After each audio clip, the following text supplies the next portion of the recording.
आज की कहानी इंडिया से ताल्लुक़ रखने वाली अंजलि गुप्ता की है, जो दिल्ली में रहती हैं। तो उन्होंने मुझे बताया कि 1 साल पहले मैं अपने बढ़ते हुए वज़न से बहुत परेशान रहने लगी थी। तब जो भी फैमिली मेरा रिश्ता देखने के लिए आती थी, वो मेरे ज़्यादा वज़न की वजह से रिजेक्ट कर दिया करती थी, जिसकी वजह से मैं शदीद डिप्रेशन में रहने लगी थी। फिर मैंने सुबह सवेरे उठकर वर्जिश के लिए पार्क में जाना शुरू कर दिया। वहाँ मुझे एक बहुत ही खूबसूरत लड़का दिखाई दिया।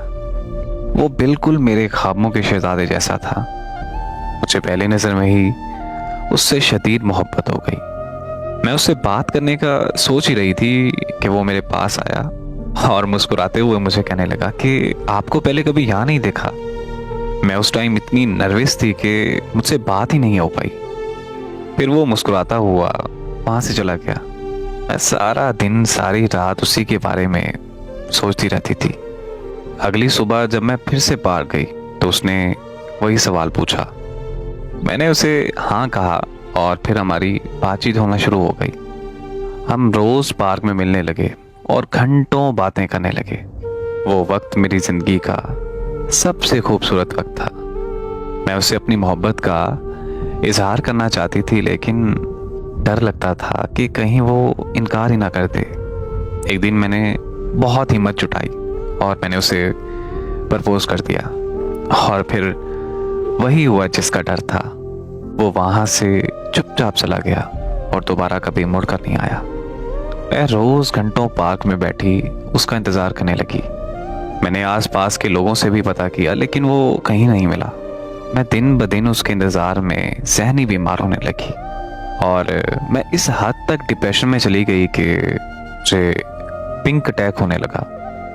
तब मुझे मेरे घर वाले एक साइकाइट्रिस्ट के पास लेके गए और मुझे एंटी डिप्रेशन दवाइयाँ देने लगे। जब मुझे मेडिसिन से कोई फ़र्क नहीं पड़ा तो एक साइकाइट्रिस्ट ने मुझे कुछ ऐसा बताया जो मेरे लिए तस्लीम करना नामुमकिन था। उसने मुझे बताया कि तुम डेल्जन डिसऑर्डर नामी एक दिमागी बीमारी में मुब्तला हो। इस बीमारी में इंसान किसी ऐसे शख्स से मोहब्बत करने लगता है जो हकीकत में होता ही नहीं है, बल्कि सिर्फ उस नाम का वहम होता है। और तुम्हारे साथ भी कुछ ऐसा ही हुआ है। तुम बार बार रिजेक्ट होने की वजह से एंटी डिप्रेशन में चली गई। तुम्हें डेल्जन डिसऑर्डर जैसी बीमारी में मुब्तला हो गई और तुम्हें तुम्हारे ख्वाबों का शहजादा हकीकत में दिखाई देने लगा, जबकि वो सिर्फ तुम्हारा वहम था। पहले तुम अपने वहम को हकीकत समझकर उससे बातें करती रही और फिर तुम्हें फोबिया होने लगा कि कहीं वो तुम्हें छोड़ कर ना चला जाए। और इस बीमारी में फोबिया का होना मतलब कि बीमारी का बढ़ जाना होता है। और फिर फोबिया इस हद तक पहुंच गया है कि तुमने ये मान लिया है कि वो तुम्हें छोड़ गया है। और अब तुम बीमारी की उस स्टेज पर पहुंच चुकी हो कि ना हकीकत और वहम में फ़र्क का पता लगाना तुम्हारे लिए नामुमकिन सी बात है। उस झूठे साइकाइट्रिस्ट की ये बातें सुनकर मैं घर वापस आ गई। दोबारा कभी उसके पास इलाज के लिए नहीं गई। आज मैं ज़हनी मरीज़ा बनकर रह गई हूँ। वो मुझे इस कदर याद आता है कि मैं उसे पागलों की तरह ढूंढने लगी हूँ।